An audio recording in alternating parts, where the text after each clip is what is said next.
Saints drafted a quarterback and for all intents and purposes drafted the guy they think is the future of their franchise at the position in Tyler Shough in the second round, and I'd like to talk about it. The first thing I want to say about this is that I'm not here to analyze the skills and ability of Tyler Shough because no one is any good at evaluating what quarterbacks are going to do when they go from college to the NFL. The draft analysts get it wrong every year. Teams get it wrong every year. It's a complete crapshoot and the most risky and potentially rewarding thing in all of American sports. So I'm not going to sit here and speak with authority on how Tyler Shough's game translates from Oregon to Texas Tech to Louisville to the NFC South. That's not really the issue. I'm here to speak about the process by which the Saints selected what they hope is the future of their franchise. That, I think, to me, is a more reasonable discussion to have some conviction on.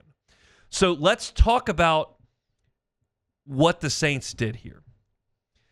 They took a 26-year-old quarterback who played 6 years of college football at 3 different schools, was injured 3 times, and had a really nice 6th year at Louisville, playing for a very quarterback-friendly coach. That's kind of the gist of what the Saints did. They selected him with the 40th pick in the NFL draft in the second round. First thing, if this works, it's phenomenal. You've got a quarterback on a rookie deal that's got great size, that's inarguable, good arm strength, that's inarguable, was productive his last year, and you can even go back to Tyler Shough's young career and suggest, like, this is a very talented guy. He was an Elite 11 quarterback. He was a 4-star recruit by Rivals 24/7 and ESPN. He was the number 40 player in the country by 24/7. He signed with Oregon over offers from Alabama and Florida State and Georgia and Michigan. He played 3 years at Oregon, 15 games. He backed up Justin Herbert for a year. He was their starter in the COVID year, transferred over to Texas Tech, played 15 games in 3 years, got hurt a couple of times.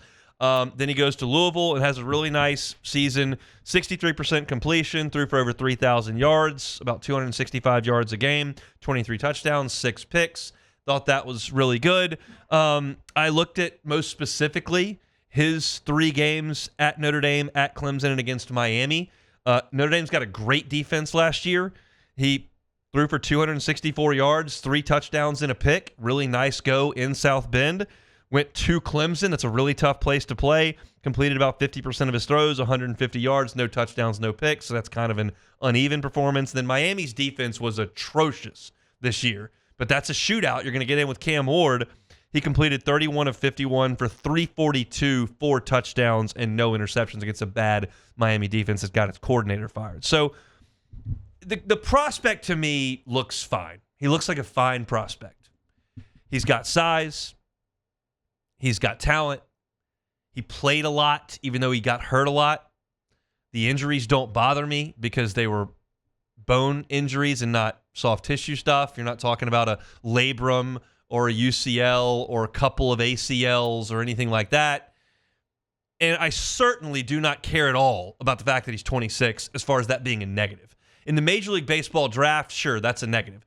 As a quarterback in the NFL, if he gets to the point in New Orleans where he's old, 10 years from now when he's 36, this worked. So who gives a rip if he's 26 years old? That bothers me zero. I just think the process by which the Saints went in selecting a quarterback in the second round has some flaws in my opinion. Why do I say that?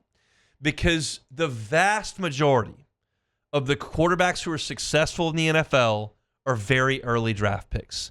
And the vast majority of quarterbacks who are taken in the second round and beyond don't pan out. Yes, you have Kirk Cousins. Yes, you have Jalen Hurts. Yes, you have Brock Purdy. But you can point to those examples. The vast majority of your really good quarterbacks that are franchise guys are early picks. Look at the great quarterbacks in the NFL right now. Joe Burrow, Josh Allen, Patrick Mahomes. Early picks in the draft. Now, Jalen Hurts wasn't. But And you also have busts on the other side. Like, I don't think Baker Mayfield's the end-all, be-all. Bryce Young still got a lot of work to do. But those are really early picks. So is C.J. Stroud. I mean, Anthony Richardson. You can go to any organization. Like, most of the time, you've got a really early pick.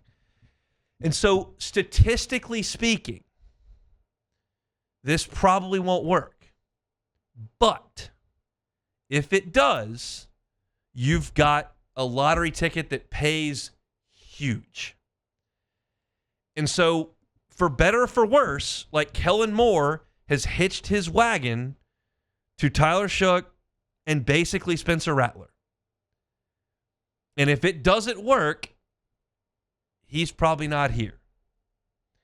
My opinion, and we talked about this pre-draft, when we never mentioned Tyler Shough's name, we talked about some other guys, and I certainly didn't want them taking a quarterback at 9, even after all I just said, because I didn't think any of those guys warranted the number 9 pick. So I didn't think that was a great idea. I felt like you needed to go get a bunch of starters to remake the foundation of the roster in the early rounds of this draft. And to the second round, number 40, like, certainly is that spot. Where I think you go edge rusher, I think you go wide receiver, I think you go linebacker. I think that's what I would have done. But if Kellen Moore feels convicted in this, then let him hitch his wagon to it. I personally would not have done it, but I can see the very real positives that could be produced. Because if you can Jalen Hurts this thing and get a cheap quarterback who's really mature, who should be able to step in and have a presence in the locker room, like, it can work. And that's the great hope. And let's be frank, the Saints haven't given this kind of hope in 50 years. They have not taken a quarterback this early in 50 years. So that in itself is exciting. Statistically speaking, your odds aren't very good. But your odds aren't very good in the lottery. Your odds aren't very good in those 50-50 drawings they do at baseball games where you toss $2 in and then everybody tosses $2 in and you get to win half of it. Your odds aren't very good if you don't try. They're terrible. But and that's a great point. My contention would be start Rattler this year and then really see where you're at next year. I agree. But we knew the Saints weren't going to do that. Yeah, we did. And to me, I think, or at least looking at the other quarterbacks that were available at that time and who was going to be available, maybe in the 3rd round or 4th round. No one could have predicted Shedeur Sanders' fall, and time will tell why that happened. But still, I do feel, at least for me, I would rather see the Saints take somebody in that pick that could be a starter or at least contribute on day one, instead of taking a guy that, I feel like you could probably get a quarterback of similar caliber in the 3rd round later in the 3rd round when you had those picks. So that's where I'm at for it. But again, like we've said, you have to try. That's the only way. If you don't try, there's no chance. Sure. So. And I think to that point, and if we're talking about process here, and I can't know everything because we're certainly not in those rooms. If you decided because it's clear that the Saints did a lot of work on the quarterbacks on this draft. And if you decided after that work was done, like, that's the guy. And we don't have to jump up at 9. We probably don't have to trade back into the 1st round. Like, that's the guy at our spot that can work. And if that's the way you felt about it, and you didn't just say, well, we got to get a quarterback who's still on the board. Shough's there. That was a pretty good interview. Go. And I'll never know that. We'll never know that. But if that's the guy, okay, I'm okay with it. I'm thrilled that the Saints took all 9 picks. I'm thrilled they didn't trade up. I'm thrilled they didn't rush to the podium at 9 to try to force a quarterback.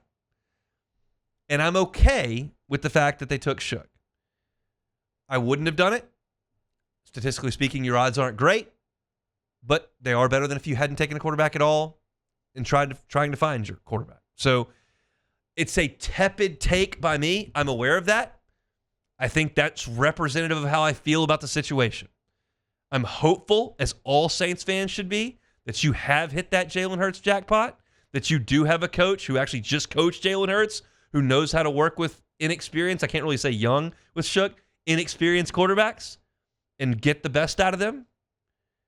And then you've got a lot of other draft picks to work with. And if you can find Shough some experience this year and some positives to draw out of it, if he's your starter, and you go 5-12, then you're back up towards the top of the draft, and you can go start getting more impact players with the understanding that you've got the most important box checked off. Because we all know that nothing's more important than the quarterback. Nothing. The quarterback's more important than the coach to me. I might get some pushback on that, but I'd kind of point over towards Belichick's resume, and it'd ring pretty strong. But, well, and you could point to New Orleans not having Sean Payton, and that would be pretty strong because Drew Brees didn't do great when he was out for Bountygate. But the point being, quarterback's vital. So this should give Saints fans a ton of hope that maybe that's right. And if it is, you can really push off the dock and have something. That's the hope that you've got. Is the statistical odd in your favor? It's not. But it really rarely is drafting that quarterback. It's just not that often that a surefire dude comes out with that first pick. Sometimes you get the Andrew Luck pick. Sometimes you get the Joe Burrow pick. A lot of times you get the Jameis Winston or the Bryce Young pick. Saints have never been in that spot, but they're rolling the dice here. We'll see what comes up. Thanks for watching Hunt on Saints. Before you leave, help us out a little bit. Hit that like button, leave your comments in the section below, and hit that subscribe button so you get all our content right here from Hunt on Saints. We'll see you next time.